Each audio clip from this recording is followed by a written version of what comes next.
3 years of marriage. We share a bed, but Dominic Sanguine has never touched me.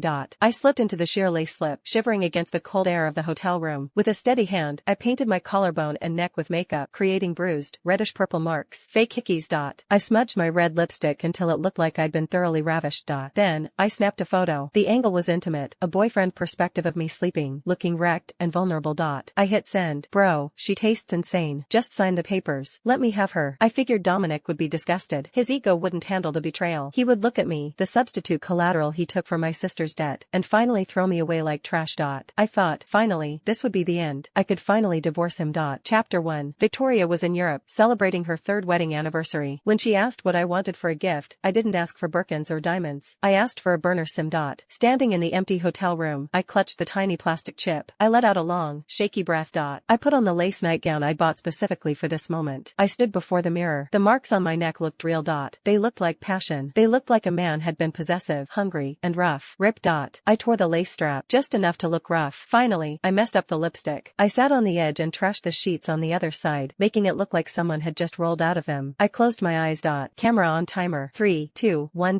Click. The woman in the photo looked defenseless, like she had just finished a night of intense intimacy and drifted into a deep sleep. I stared at the image for a long time. My mind drifted to Dominic Sanguine, the ruthless billionaire, the man who swallowed companies whole and left no scraps. I knew his face better than anyone. Cold, unfeeling. Beautiful, yes, but any warmth he possessed was reserved for my sister, Victoria, not me. I had prepared for the worst. Even if Dominic felt nothing for me, no man like him, a powerful control freak, would tolerate his property being touched by another. He would punish me. I knew that. But in the end, his pride would win. He would be too repulsed to keep me. He would divorce me. And that was all I wanted. I closed my eyes tight and pressed the button. I hit send. The text went through. Bro, she tastes insane. Just sign the papers. Let me have her. Attached, the photo of his wife, looking like she belonged to someone else. Sent.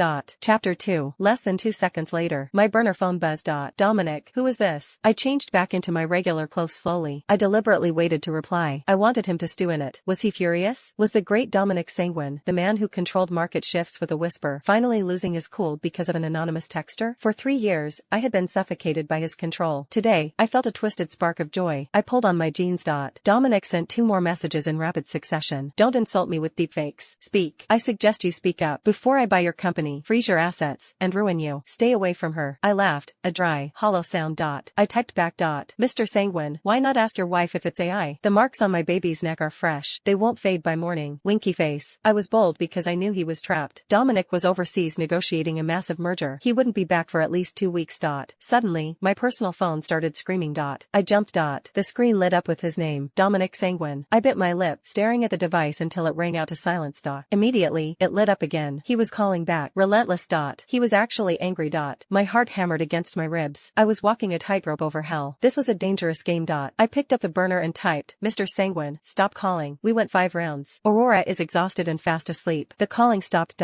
My personal phone went dead silent. I sent one last text from the burner. I didn't mean to break up a happy home, but we're in love. Be the bigger man, Dominic. Divorce her. Don't drag this out and become the laughingstock of the city. Radio silence.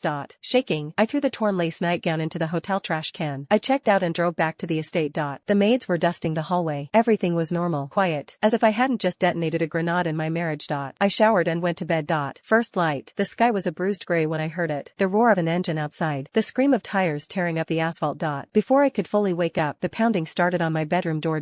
Aurora. His voice was low, terrifyingly calm, but vibrating with a suppressed, dark energy. Open the door. I snapped awake. Ice water seemed to flood my veins. Dominic Sanguine was home. Chapter 3. I completely unraveled. How could he be back? To him, I was just a meaningless placeholder. A tool. The knocking came again. 3 taps. Calculated. Terrifyingly restrained. His voice was clipped, faster than usual. Aurora. I want to see you. I sat up, forcing myself to breathe. Don't panic. Don't break character.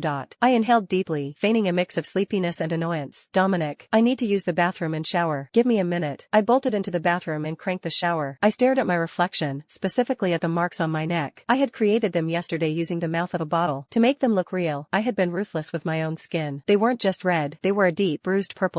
Foundation wouldn't cover this, but I had to try. A cheating wife would try to hide the evidence. That was the script. Dominic Sanguine was a human lie detector. I had to commit to the bit. I whipped my hair to look like I'd just stepped out of the shower, then pulled on a black dress with a high collar and long sleeves. I was covered from chin to wrist. For the edge of the hickey that peeked out above the collar, I slapped on a band-aid. I looked in the mirror and practiced my expression. expression, guilty, but trying desperately to look calm.